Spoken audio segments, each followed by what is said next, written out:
Let's make a pizza dump cake. It's a dinner, not a dessert.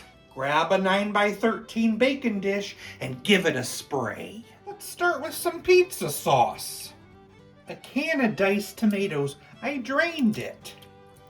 Italian seasoning, garlic powder, some red pepper flakes. Next you need some corn muffin mix. Beep, beep, beep, beep, beep.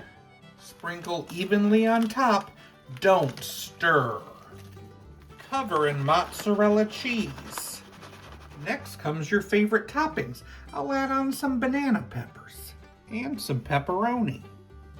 You need a stick of melted butter drizzled over the top. This will get baked at 375 for 35 to 40 minutes until nice and golden and bubbly. It's out. Now you have to let it sit for 10 minutes. Well, that sure is unique.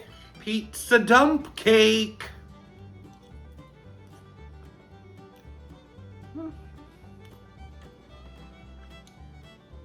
It definitely has a mushy mouthfeel, but great flavor.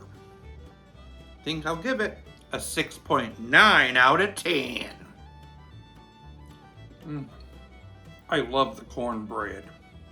What do you call a pirate that designs buildings? An architect.